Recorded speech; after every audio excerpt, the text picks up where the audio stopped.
Naintindihan mo na ba ang salitang kapag mahal mo, pakawalan mo? Sa una, naguguluhan ako.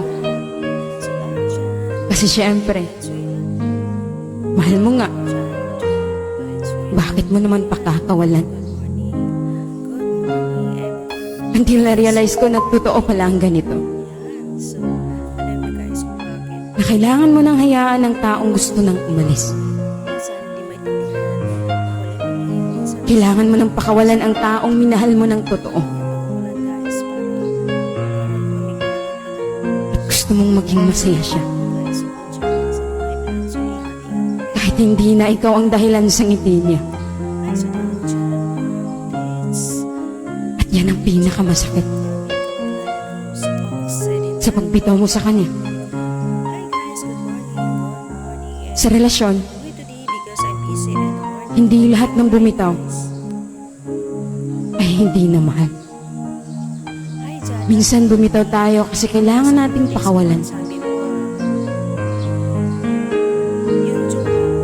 Yung ikaw na lang ang lumalaban.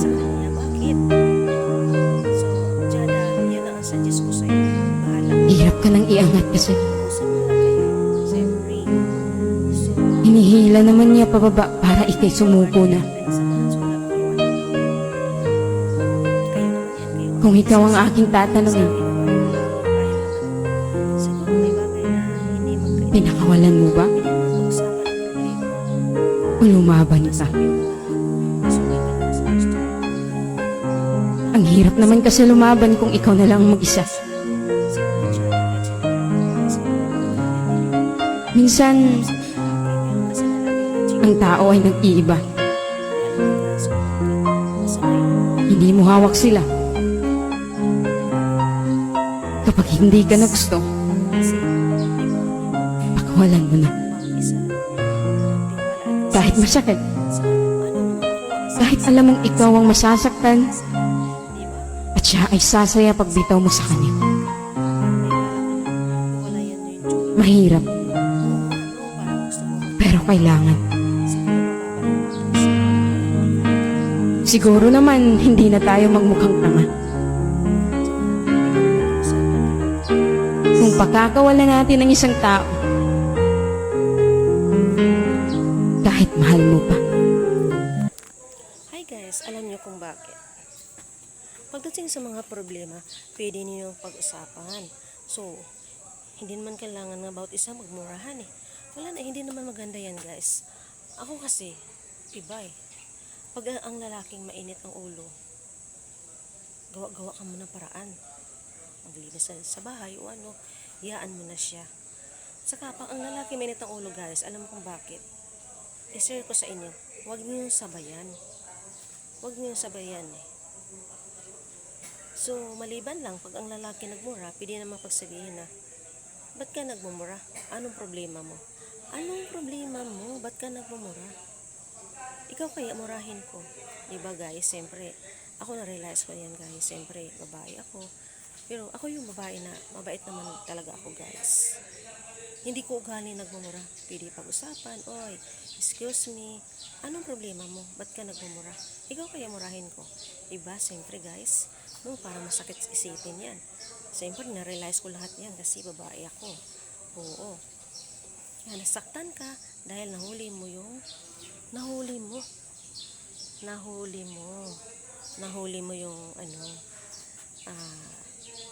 cellphone ng mister mo nga. May nagsabi doon na nabasa mo sa text na kailan tayo lalabas, honey. Diba, grabe naman no, ang landi naman yung babae na yun eh. Isa pa, bukod pa Jada, kasal kayo ng mister mo. Pero bakit ganun? Bakit nagawa ng asawa mo na ano pa ng ibang babae? No, sa bagay, mayroong lalaking ganyan, babairo. Diba, alam mo kung bakit? Buisit ang tawag dyan pag ang lalaki isang babairo. Diba? Ano mo kung ano sa isang babae? So, hindi kontento sa isang babae. So, anong tawag nga dyan, guys? Alam mo na, diba? Pangit yung ganyan. No? Pangit. Pangit yan, ganyan. Tsaka buisit yung ganun eh. Diba? Sus Maricel, alam mo, Jada, ako, pagdating sa bahay, ayaw ko yung marumi. Gusto ko malinis talaga. Oo, gusto ko malinis, ayaw ko yung marumi. At maganda yung magkasunduan sana kayo. Ang ayaw mo lang doon sa lalaki na yan, nahuli mo yung fix. Tapos sasabihin ng Joe, asawa mo na sorry. Parang sa akin, parang hindi ko matanggap na sorry. Bilang isang babae, guys, huwag kayong magpa-uto-uto sa isang lalaki. Kasi, tayong babae ang kawawa, di ba? Yan ang mahirap. Ang problema lang, pag masakit yung babae na yon, siyempre magkawawa na kayo, guys. Di ba? Parang aso pusa ang tawag dyan. Hindi kayo makasunungan, lagi kayo nag-aaway. Oh, kasi nabisit ka sa asawa mo dahil babaero. So, Jada, yan lang ang suggest ko sa'yo. At pwede mong mag-usap na lang kayo. Diba? Kahit sinong babae masakit sa damdamin, guys. Sa totoo lang. Kasi, nagkamali. Mali siya. Yung asawa mo. Tapos, siya pa ang galit. Masama, diba? Kahit sinong babae magagalit. So, nasita mo ang cellphone mo, ginising mo yung asawa mo, nagalit sa'yo, minurak ka. Alam mo na kung anong, siyempre, siguro, ang mura, siguro balitarin mo rin siya. Pero ako iba, ba't ka nagmumura? Anong problema mo? Ganit ang ulo mo kasi may babae ka at hindi ka kontento sa isang babae. Anong tawag doon? Siyempre, di ba, Jada, ikaw nagsabi na manyak, babaero, di ba yan ang sabi mo sa asawa mo? Yan, siguro hindi mo yan maiwasan, Jada, at nasabi mo dahil nagkamali siya sa'yo. Yan.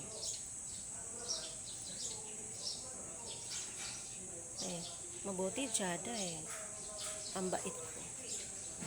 Mula yung 2005, hindi talaga ako nag-boyfriend. Siyempre, pinapalaki ko yung aking mga bata. Siyempre, ganun ako bilang isang nanay, kailangan maging mabait sa mga bata. Siyempre, guys, alam niyo kung bakit mahal ko yung aking pamilya. Totoo yan. Siyempre, ngayon, awa ng Diyos, nakatapos na sila sa pag-aaral, Philippine Navy, and then, yung bunso ko na babae, marketing management. Yan. Maganda naman talaga may pinag-aralan, guys. Alam niyo kung bakit. Kahit anong kumpanya na malaki, pwede ka, tanggap ka. Yan. So, ganun nga yung anak ko. 2. Yan. So, swerte nga, mabait ka ko Puro trabaho lang. Di bali, magpakahirap ako, guys. At least, ang anak ko, naalagaan ko sila at malusog at hindi ko sila pinabayaan. Wala yung pumanaw ang asawa ko 2005. Siyempre, 2005, Jada. Pumanaw ang asawa ko. Siyempre, kung kagano ako kabait, siyempre, alaga kong aking anak. Siyempre, di ba? Yan, Jada. So, wag na kayo mag-away, mag-usap na lang kayo. Yan lang ang suggest ko sa inyo. So, nagkamali nga yung asawa mo. Bakit? Ang bukod pa lang doon, nag-hotel na silang dalawa. Inamin pa ng asawa mo. O, anong tawag sa asawa mo? Diba? Sabi mo, buwisit. Tama nga, talagang buwisit nga talaga. Diba? Alam mo, Jada, parang sinasabi mo ganito, diba? Nakadiri naman talaga, no? Ano ang tawag doon? Alam naman sabi mo hindi nakadiri. Ikaw yung nagsabi nga nakadiri. Siyempre nakadiri. Ako ang tanungin mo, Jada. Siyempre nakadiri, di ba? Bukod pa doon, naghotel pa. Ibig sabihin, hindi siya kontento sa'yo. Nakulangan sa'yo. Mayroon talagang lalaking ganyan, guys. Kaya nga karamihan nga ngayon naghihiwalay. Di ba? Kaya magsisi rin yan, Jada, pag makasakit yung asawa mo. Di ba sinumpa mo? Pag magkasakit, hindi mo siya alagaan. Oo, bahala ka sa buhay mo, Jada. Maraming salamat sa oras.